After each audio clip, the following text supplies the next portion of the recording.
اما بعد فاعوذ باللہ من الشیطان الرجیم بسم اللہ الرحمن الرحیم قال اللہ تبارک و تعالی فی القرآن المجید ولا تجعلوا اللہ عرضة لایمانکم ان تبروا وتتقوا وتصلحوا بین الناس واللہ سمیع علیم۔ سورہ بقرہ آیت نمبر 224 آیت مبارکہ ہے۔ یہ وہی خاندانی نظام کے حوالے سے اور ایک فیملی جو یونٹ ہے اس کے حوالے سے جو احکامات چل رہے تھے اسی کے متعلقہ اگلی یہ آیت مبارکہ بھی ہے۔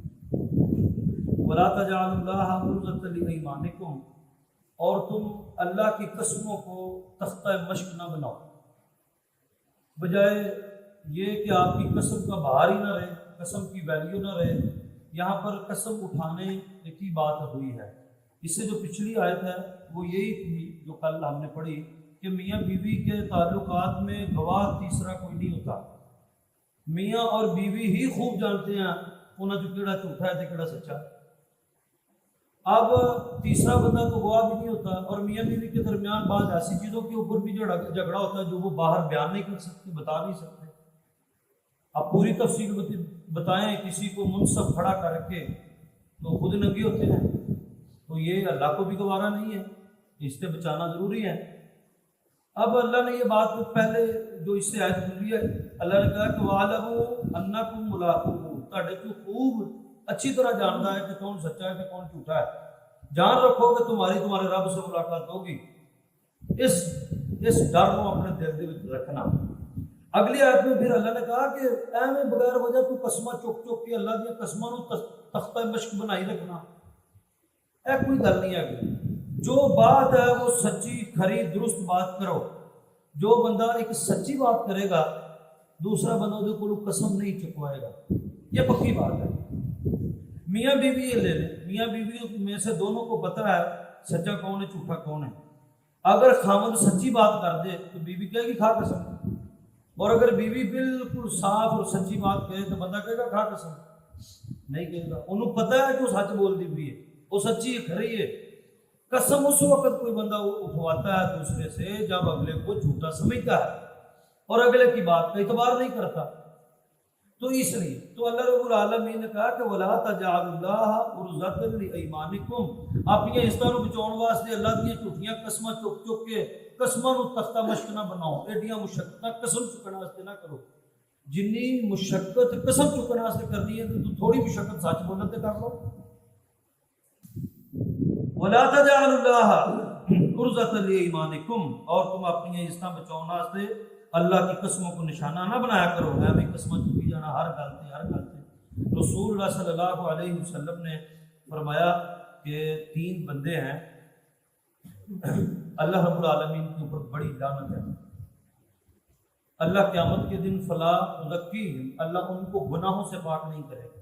ولا ینظر الیہم، نہ قیامت کے دن ان کی طرف نظر رحمت سے دیکھے گا۔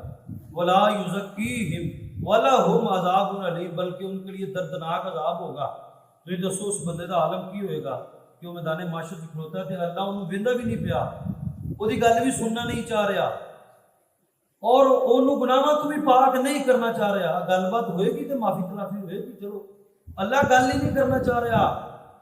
وَلَا يُزَكِّيهِمْ وَلَهُمْ عَذَابٌ عَلِيمٌ، کلام بھی نہیں کرنی۔ ان 3 بندوں میں سے ایک بندہ وہ ہے جو جھوٹی قسمیں اٹھا کر مال بیچتا ہے، مال فروخت کرتا ہے جھوٹی قسمیں کھا کر۔ تو جھوٹ ہی بولی جانا، نال ایمان قرآن دے، نال ایمان قرآن دے، ایمانی قرآن، ایمان اور قرآن پہلے بیچتا ہے، مال بعد میں بیچتا ہے۔ انہیں امرود بعد بیچنے نے ایمان اور قرآن پہلو بیچیا، انہیں اپنا پلاٹ بعد بیچیا، ایمان اور قرآن انہیں پہلے بیچیا۔ اگلا لبے یا نہ لبے پاویں کیڑے کٹ کے چلا جائے بھی لینا ہی نہیں، لیکن تو اپنا ایمان اور قرآن بیچ دیتا، نال ایمان قرآن۔ تو ایویں ہی قسمیں اٹھا کر تختہ مشق نہ بنا۔ اور قسموں کے متعلقہ سورۃ المائدہ آیت نمبر 86 میں اللہ نے کہا ہے کہ جن نے جھوٹی قسم چکی ہے یا اس نے کسی معاملے پر قسم اٹھا لی اور اب وہ معاملہ پورا نہیں کر رہا، قسمیں 2 طرح کی، اس کا اگلا تذکرہ آئے گا، بلکہ اس کا جرمانہ بھی اگلی آیت کے ترجمے میں بیان کریں گے۔ اور تم اللہ کی جھوٹی قسموں اپنی جانیں بچانے کے لیے، اس نے بچانے کے لیے اللہ کی قسموں کو نشانہ نہ بناؤ۔ وَتُصْلِحُ بَيْنَ النَّاسِ، اور لوگوں کے درمیان صلح کروانے والا کام کرو۔ وَاللَّهُ سَمِيعٌ عَلِيمٌ، بے شک اللہ بڑا سننے والا ہے، بڑا علم والا ہے۔ یہاں پر اللہ کی جو صفت سمیع ہے اور صفت علیم ہے، کیوں آئی ہے؟ اللہ سننے والا ہے اور علم والا ہے۔ علم کی اہمیت ہے، علم تو میرے کو بھی ہے اور کان میرے کو بھی نہیں، اللہ کا سننا اور اللہ کا علم۔ اسی طریقے کے ساتھ ایک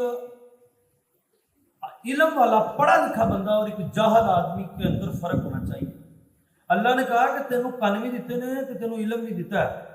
اگر آپ نے لوگوں کی باتوں پر کان دھرنا ہے، کانوں کی کچی ہونا ہے، تو پھر ان السمع والبصر والفؤاد کل اولئک کان عنہ مسئولا، پھر تینوں اکھاں کان دماغ تے دل کیوں دیتا؟ جے پھر بھی تو کسے دی اکھاں تے کسے دے کان، کسے دی زبان اور کسے دے دل دماغ دی تو مننی ہے، تو پھر تجھے جو آنکھیں دی ہیں، تجھے جو کان دیے ہیں سوچنے کے لیے، دماغ اور سمجھنے کے لیے دل دیا ہے، یہ تینوں کیوں دیتا ہے؟ یہ دسنا بھی یہ تینوں کیوں دیتا ہے؟ ایڈی بڑی نعمتیں دیتیاں نے، اور تمہیں یہ نعمتیں کیوں دی ہیں؟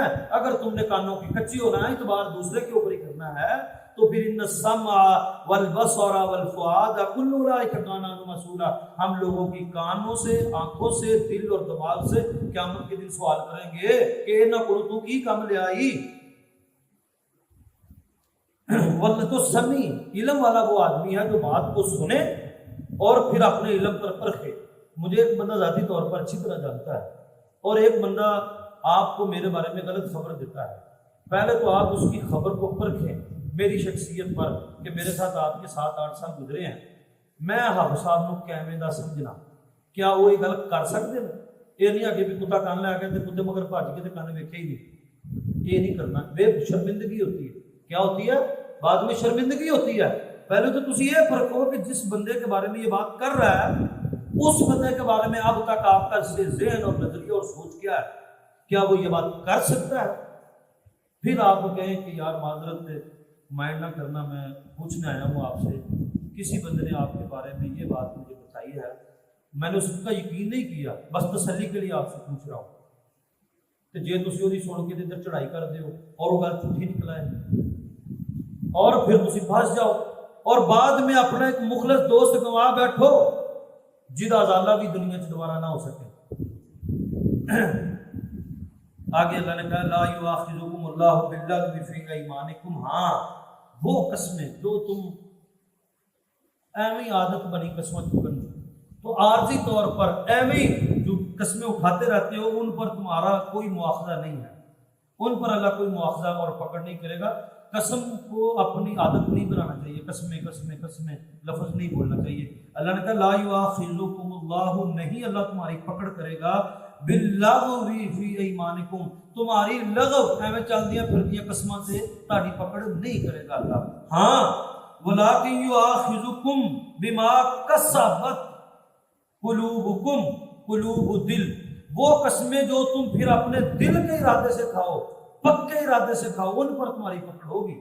اگر تسی کوئی پکے ارادے دے نال کوئی قسم کھا لئی ہے، اس کا پھر کفارہ، اگر وہی کام آپ کو کرنا پڑ جائے جس پر آپ نے قسم اٹھائی ہے، بیوی کا قسم چک لیا آج تو بعد تیرا کام نہیں فلاں نہیں کرنا، آج یہ بات ہے آج تو بعد میں تیرے بھرا نہیں جاؤں گا، اور یہ بات آپ نے اپنے دل کے مضبوط ارادے سے کہی ہے، لیکن بیوی کی محبت میں 5-7 دن بعد نرم ہو گیا، جو سالہ صاحب نے دعوت کی تھی تو تر پہ نے ہوں کی کرنا ہے، ہوں یا 3 روزے رکھنے نے، 10 مسکیناں نو کھانا کھوانا یا 10 مسکیناں نو کپڑے لے کے دینے نے، انہاں تیناں کاماں چوں ایک کام کرنا ہے، 3 دن کے روزے یا 10 مسکینوں کو کھانا یا 10 لوگوں کو کپڑے لے کر دینے، ان 3 میں سے کوئی ایک کام کرنا ہے تو سالے کے گھر جانا ہے۔ پھر جس بات پر آپ نے قسم اٹھائی ہے اگر وہ تمہیں کرنا پڑ جائے اور وہ قسم دل کے ارادے سے ہوئی ہے اور تمہیں خوب پتہ ہے کہ دل کا ارادہ کیا ہے، اللہ اتنے ڈنڈا کھڑا کر کے بندہ کھڑا کرنے کی ضرورت نہیں کہ تاڑے دن نگران، تانوں پتہ ہے، تاڑے دل کو پتہ ہے۔ اب اگر آپ نے کوئی قسم اٹھائی اور وہی کام کرنا پڑ جائے اس کا کفارہ ادا کرنا ہے، اور کفارہ یہ ہے، ہاں عام قسمہ جو چھوٹ۔ اچھا اس میں ایک اور بات ہے، رسول اللہ صلی اللہ علیہ وسلم نے فرمایا کہ اگر میں کسی معاملے پر قسم اٹھا لوں اور مجھے بعد میں اس سے بہتر ملے تو میں اس معاملے پر کفارہ ادا کروں اور بہتر لوں۔ اسلام ہمیشہ اپرچونٹی نو اویل کرن دی اویئرنیس دیتا ہے، موٹیویشن دیتا ہے کہ اگر تانوں اچھی اپرچونٹی ایک ملتی پئی ہے یا آپ نے ایک پلاٹ لیا ہے، اس پر آپ نے کچھ سودا بھی طے کر لیا ہے، لیکن آپ کو اس سے بہتر مل رہا ہے اور آپ نے کسی کام پر اس پر کفارہ ادا کر دیں، بیانہ معاف کر لیں یا اس بندے کو راضی کر لیں، اس سے بہتر سودا لے لیں۔ نبی اکرم صلی اللہ علیہ وسلم نے فرمایا کہ اگر میں کسی معاملے پر قسم اٹھا لوں کیا کرنا ہے یا نہیں کرنا اور وہ کرنا پڑ جائے اور وہ اس سے بہتر ہو تو میں قسم پر کفارہ دے کر اس سے بہتر والا اختیار کروں۔ میں قسم کے سہارے سے باہر نہیں رہ سکتا کہ چلو خیر ہے وہ قسم چکلی تو نہیں پڑا، نہیں، بہتر کی طرف جانا لازم ہے مومن کے لیے۔ مومن ترقی یافتہ ہونا چاہیے اور ترقی پسند ہونا چاہیے۔ لا یؤاخذکم، اچھا، اور وہ قسمیں جو تم اپنے دل کی ارادے سے کھاؤ ان پر تمہاری پکڑ ہے۔ واللہ غفور رحیم، اللہ بڑا بخشنے والا ہے، بڑا مہربان ہے۔ للذین یؤلون من نسائہم، اب پھر عورتوں ہی کی بات ہے۔ للذین، وہ عورتیں، یؤلون، وہ مرد، للذین یؤلون، اور وہ مرد، من نسائہم تربصوا اربعۃ اشہر،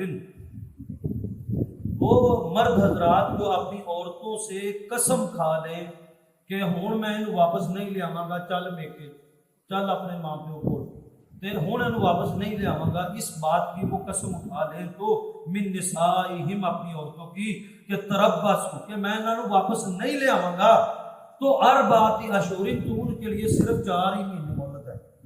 ہم نے، میں سرگودے قرآن پڑھانے جاتا تھا، سال 2 سال ہو گئے نے، نکاح میں ہے لیکن میکے جا کے بیٹھے ہے، نکاح میں نہ وہ کتے جان جو گی جتنے نہ یہ کتے اور کرن جو گا۔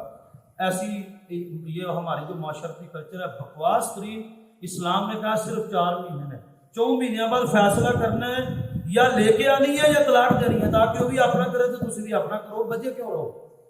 یہ پکا اصول ہے اسلام کا کہ وہ جو اپنی عورتوں کو چھوڑنا چاہتے ہیں اور چھوڑنے پر قسم اٹھا لیں کہ ہوں تینوں نہیں لے آواں گا، ان کے لیے بھی صرف قسم 4 مہینے تک ہے۔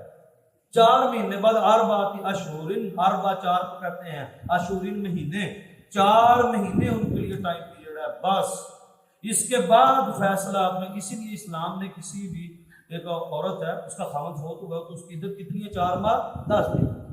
اور حضرت عمر رضی اللہ تعالیٰ عنہ نے حفصہ سے پوچھا اپنی بیٹی سے، جو کہ نبی اکرم صلی اللہ علیہ وسلم کی بیوی تھی، آپ کی بیٹی تھی اور رسول صلی اللہ علیہ وسلم کی بیوی تھی، حضرت حفصہ، سیدہ حفصہ، کہ میری بیٹی یہ مجھے بتاؤ ایک مرد اپنی عورت کو بغیر کتنے دن رہ سکتا ہے؟ اور وہ تھی اللہ کے رسول کی بیوی۔ انہوں نے کہا کہ اسلام نے پکا اصول دیا ہے کہ ایک بندہ جو فوت ہو گئے تو وہ بیوی 4 ماہ 10 دن تو بعد نکاح کر سکتی ہے، تو گویا طاقت اتنی ہے صرف 4 ماہ 10 دن یا 4 ماہ تک، اس تو بعد زیادتی نہیں کرنی اپنے جسم پہ، فیصلہ کرنا۔ پھر حضرت عمر نے آرڈیننس جاری کر دیا کہ جو فوجی بارڈروں پر گئے ہوئے ہیں وہ 3رے مہینے واپس آئیں گے اور 1 مہینہ گھر رہیں گے، پھر دوبارہ جائیں گے، 3 مہینے بعد چھٹی ملے گی، انہوں لازم ملے گی چھٹی۔ تو اس میں بھی یہی حکم ہے کہ لڑائی بھی اگر ہے تو میکے نہیں بہ رہنا تو تسی ادھر بیٹھے ہو، نہیں، فیصلہ کرو، 4 ماہ تمہارے لیے صرف ٹائم ہے۔ اس کے بعد وَإِنْ فَاءُوا فَإِنَّ اللَّهَ غَفُورٌ رَحِيمٌ، اگر تم رجوع کر لو اور اپنی بیوی کو واپس لے آؤ تو اللہ تمہیں بخشنے والا ہے، تمہارے اوپر رحم کرے گا۔ چل کوئی نہیں، تو مرد ہے پھر بھی تو ڈاؤن ہو جا، کوئی لیٹ ڈاؤن نہیں ہونا، جسٹ ڈاؤن ہونا، یہ ذہن میں رکھ لیں، تو ہو جا، نرمی اختیار کر رہا، اپنے رشتہ جوڑ لا، ادھر تو بہتر کوئی چیز نہیں۔ اور اسی میں بھلائی ہے، فَإِنَّ اللَّهَ غَفُورٌ رَحِيمٌ۔ فَإِنْ عَزَمُوا، اور اگر تم ارادہ کر چکے ہو طلاق دینے کا تو پھر طلاق دو، بس۔ فَإِنْ عَزَمُوا الطَّلَاقَ، اگر تم طلاق کا ارادہ کر دو تو پھر طلاق دو اور گل ختم کرو۔ فَإِنَّ اللَّهَ سَمِيعٌ عَلِيمٌ، پھر بھی اللہ بڑا سننے والا ہے، بڑا علم والا ہے۔ یہ آیات ہماری ہو گئی ہیں جی 227، اس سے آگے ہم انشاءاللہ